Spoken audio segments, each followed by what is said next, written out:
Assalamualaikum warahmatullahi wabarakatuh. Sahabat Robani yang dimuliakan oleh Allah Subhanahu wa taala, jumpa lagi bersama kami pada malam hari ini di channel Tauhid Robani dalam Bincang-bincang Tauhid episode wabarakatuh. Waalaikumsalam warahmatullahi wabarakatuh. Terima kasih Ustadz telah memberikan kesempatan kepada saya untuk saya bertanya. Yang mau saya tanyakan Ustadz mengenai Nur Muhammad. Itu bagaimana cerita ataupun asal Nur Muhammad itu? Apakah ada di Al-Quran? Jika ada dalam Al-Quran, itu di surah apa Ustadz? Mohon penjelasannya Ustadz. Ya baik Pak Jul, ya artinya apa menjadi buah pertanyaan Pak Jul tadi itu sebenarnya Allah menjelaskan di dalam Al-Quran, maka Muhammadun aba ahadim mirijalikum walakin Rasulullah, bahwa Muhammad itu bukanlah seorang ayah laki-laki di antara kamu, akan tetapi Muhammad itu adalah seorang utusan Allah. Maka ketika kita berbicara tentang Muhammad, ada dua hal yang mesti kita pahami. Ada Muhammad secara majazi dan ada pula Muhammad secara hakiki. Ya. Kalau Muhammad itu secara makna majazi, itulah yang bertubuhkan jasad namanya. Akan tetapi kalau Muhammad secara makna hakiki, itu adalah bertubuhkan nur. Jadi cerita Nur Muhammad ini sama seperti dua sisi mata pedang sebenarnya. Ke atas dia dikatakan Qadim, ke bawah dia disebut namanya Baharu.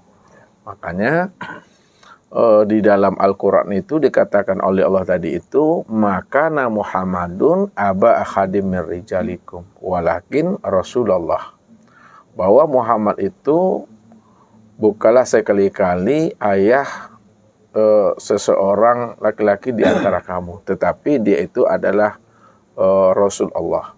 Makanya di dalam hal ini, kalau boleh Ustadz memberikan suatu istilah supaya kita bisa untuk membedakan, ada Muhammad Rasulullah dan ada pula Muhammad Rasul Allah. Ini hanya suatu istilah saja.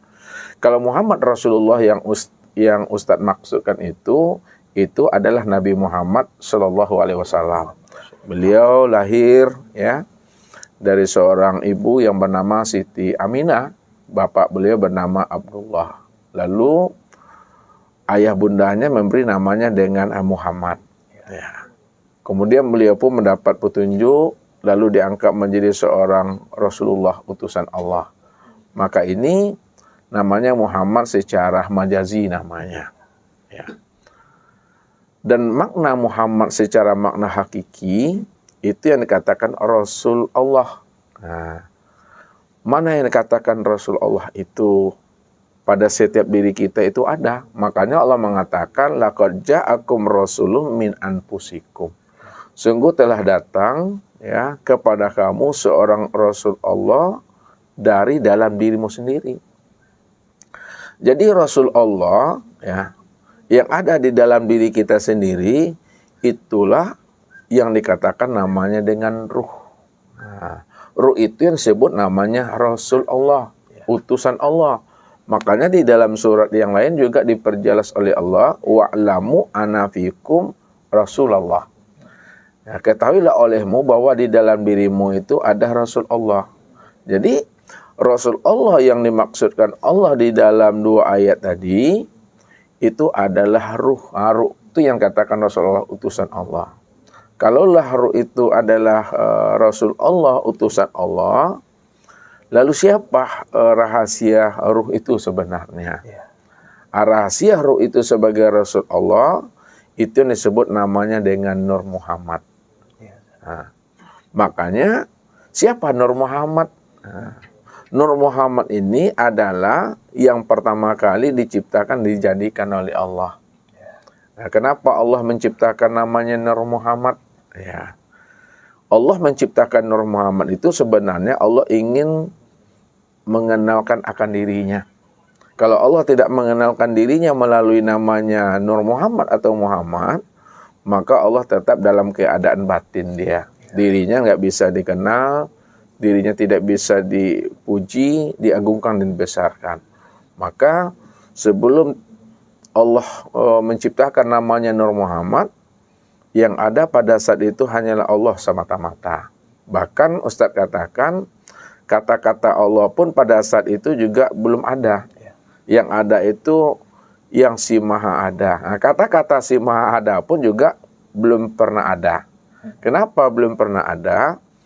Karena yang ada semata-mata itu hanya dirinya sendiri. Alam belum ada, nur belum ada, dia hanya sendiri. Disitulah dikatakan di dalam Al-Quran surah Al-Insan itu selalu Ustadz utarakan, hal ata alal insan hinu minad dahri lam yakun syai'an mazkura. Telah datang kepada manusia satu waktu dari masa yang tidak pernah bisa disebut. Tidak bisa disebut itu artinya karena belum ada yang wujud, belum ada yang ada, belum ada selain daripada dirinya Allah tadi itu. Ya, baru dikatakan bisa disebut, ya, itu setelah ada namanya nur, telah ada namanya ruang, telah ada namanya masa, waktu, baru bisa disebut di situ. Jadi kalau tidak bisa disebut, siapa yang ada pada saat itu? Yang ada pada saat itu hanya zat semata-mata. Ini yang disebut namanya dalam kajian tauhid, namanya zatul mutlak, atau disebut namanya zatul bihal, atau zatul bahdi, atau wujud muhit, atau sebutannya hu. Itu semuanya adalah istilah untuk menunjukkan keadaan dirinya cuma yang ada pada saat itu, yang dikatakan qiyamu binafsihi. Makanya sebelum Allah mentajalikan, ya, sesuatu daripada dirinya, Allah itu memiliki namanya alam nazar. Alam nazar itu yang katakan namanya alam imajinasi Tuhan, alam pikir Allah. Nah, apa kata Allah di dalam alam pikirnya ingin menciptakan sesuatu daripada dirinya supaya dia bisa dipuji, diagungkan, ya, sehingga ada yang menyembah dan ada pula yang disembah. Ada yang dipuji dan ada pula yang memuji. Maka ketika itu Allah mengatakan di dalam kalam batinnya, di dalam imajinasinya atau alam nazarnya namanya, kata Allah itu kuntu kanzan mahfian wa ahbabtu an wa'rafah wa khalaqtul khalqa li'arifani. Aku ini adalah perbendaharaan yang tersembunyi, ya. Wa ahbabtu an wa'rafah. Lalu aku ingin dikenal, ya. Karena aku ingin dikenal siapa diriku yang sebenarnya. Nah, kalau aku ini Tuhan, lalu siapa yang akan menjadi hamba? Nah, kalau aku hamba, siapa yang akan Tuhan? Jadi ketika itu Allah bernazar di dalam nazarnya sendiri, alam pikirnya sendiri. Makanya nazarnya Allah itu, alam imajinasinya Allah itu, ya, itu ada 3 dia. Yang pertama disebut namanya alam azali. Nah, alam azali itu ini diturunkan Allah atau terbit daripada alam raf-raf namanya. Ketika Allah berada di azalinya atau di raf-rafnya, disitulah dikatakan dia mengingat akan dirinya sendiri. Nah, bahasa dia ingat dengan dirinya sendiri, ini yang dikatakan puji kodim bagi kodim. Ya, puji Allah bagi Allah. Kenapa dikatakan puji kodim bagi kodim atau puji Allah bagi Allah? Karena tidak ada diri yang lain selain daripada dirinya semata-mata. Ini yang disebut namanya alam azali. Dia dalam kesendirian. Dia yang dikatakan namanya Ahmad, dia pula yang disebut namanya dengan Muhammad. Tak ada dirinya situ, ya. Yang lainnya, melainkan hanya dirinya semata-mata. Ini disebut namanya alam azali. Nah, dari alam azali ini turun kepada alam suluhul qadim namanya. Suluhul qadim itu ini yang disebut namanya menimbang. Nah, menimbang itu kalaulah aku ciptakan sesuatu daripada diriku, ya, nanti dia pula yang mengatakan dirinya Tuhan. Ya, mengaku pula dirinya nanti Allah. Tapi kalau tidak aku ciptakan sesuatu daripada diriku, tidak ada pula yang memuji akan diriku. Nah, jadi semua apa yang menjadi imajinasinya Allah, alam nazarnya Allah itu semuanya sudah berada di dalam ilmunya Allah sebenarnya. Ya. Ini yang disebut namanya menimbang namanya. Nah, dari sinilah turunnya dari alam al-malail a'la namanya. Nah, kemudian yang ketiga, alam nazarullah itu ini disebut namanya alam tanzizi qadim. Nah, tanzizi qadim ini yang diturunkan Allah namanya di alam Baitul Ma'mur. Nah, ini namanya memutuskan, ya. Mengingat, menimbang, dan memutuskan. Nah, memutuskan itu, apakah dia nanti mengaku Tuhan atau tidak, apakah dia durhaka nanti atau tidak, semuanya ini adalah cerita aku. Semuanya ada di dalam imajinasi aku, kata Allah. Aku yang Tuhan. Sebenarnya Allah berimajinasi seperti itu, ya.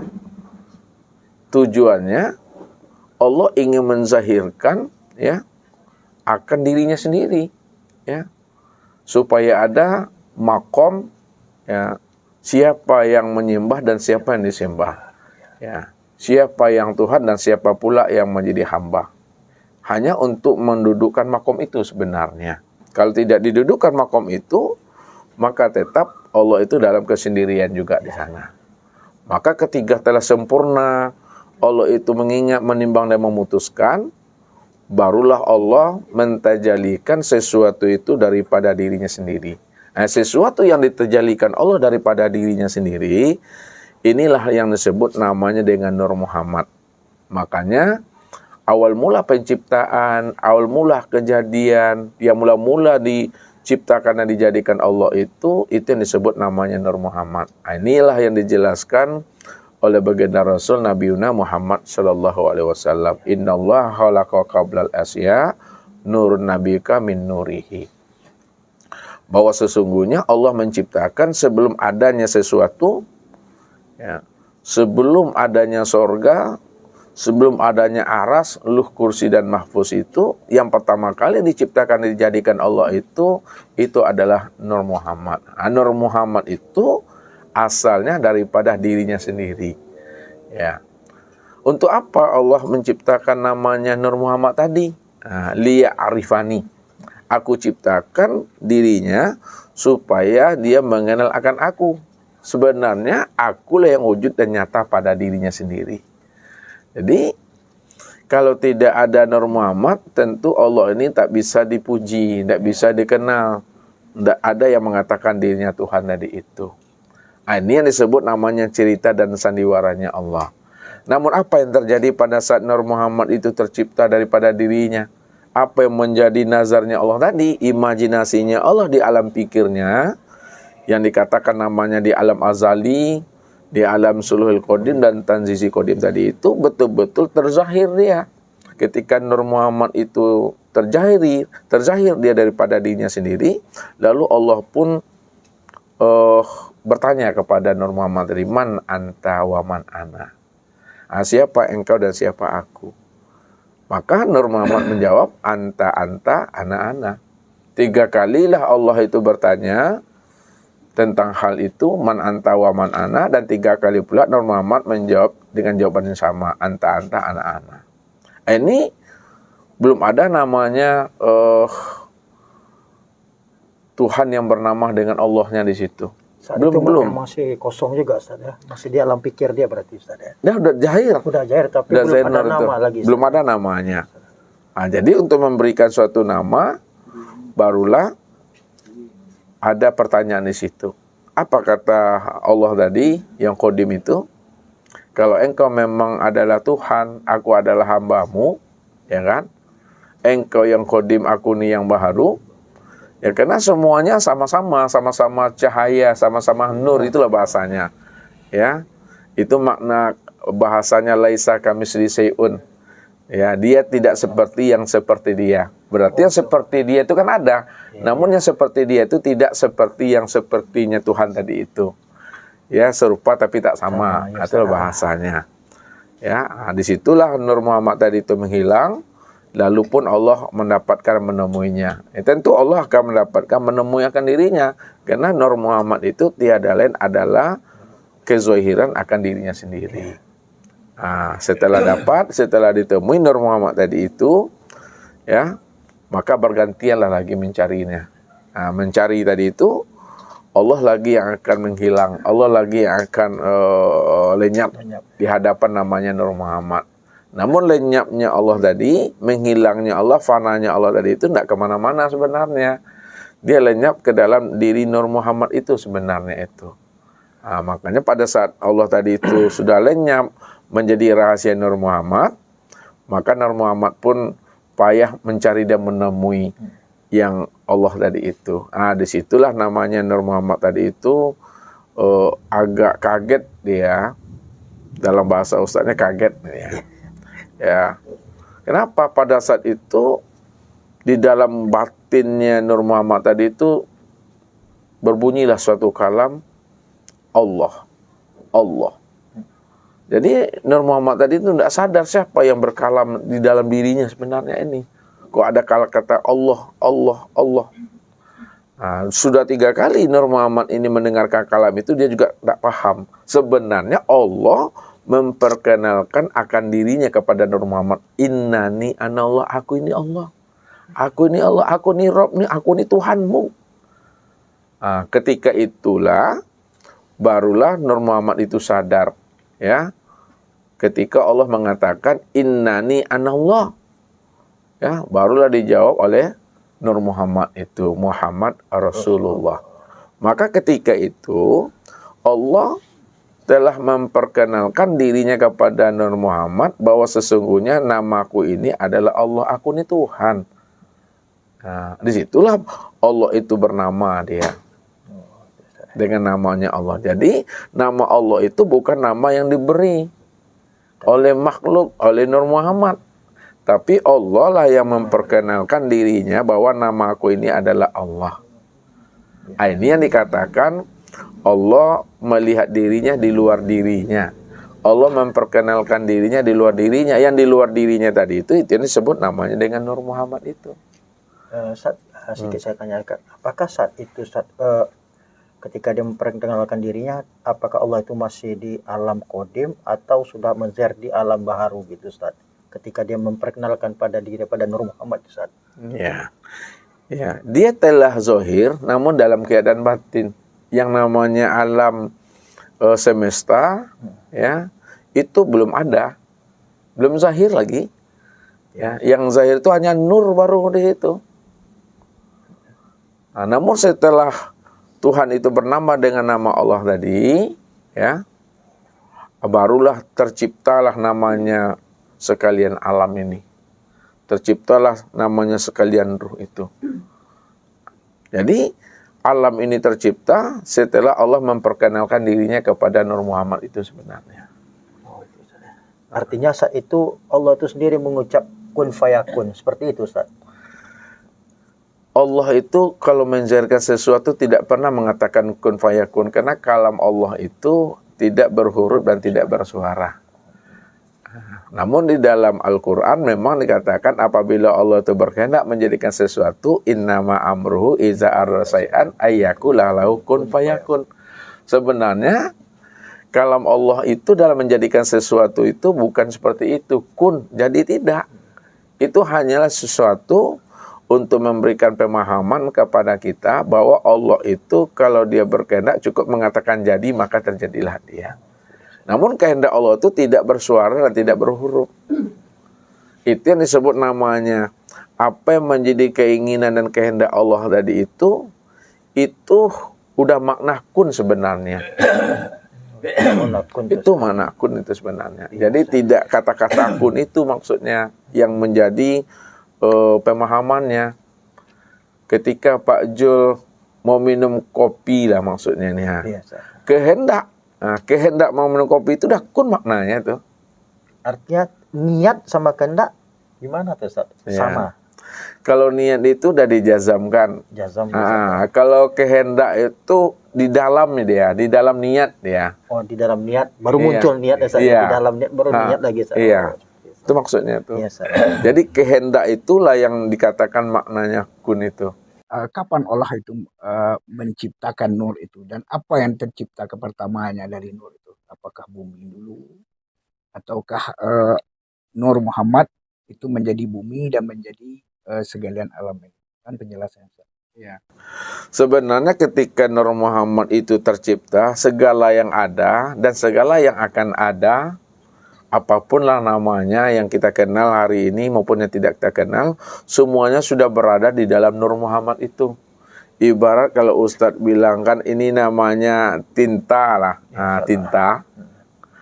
Di dalam tinta ini sudah ada semuanya huruf A sampai Z. Mau buat rumah, mau buat mobil, sudah ada di dalam tinta ini.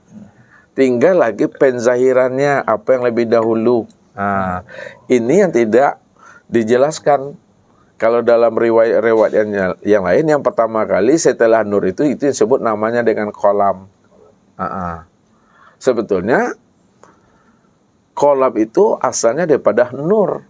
Nur itulah yang pertama kali diciptakan oleh Allah. Jadi tidak dijelaskan secara rinci apa yang lebih dahulu. Kalau dikatakan lebih dahulu itu adalah nur daripada Tuhan itu sendiri. Baru namanya kolam, baru namanya kursi, baru namanya aras, baru ada namanya lu. Dan baru ada semuanya ini. Namun itu semua diciptakan Allah, dizahirkan Allah, baru dia wujud sesuai dengan apa yang menjadi perencanaan Allah sebenarnya.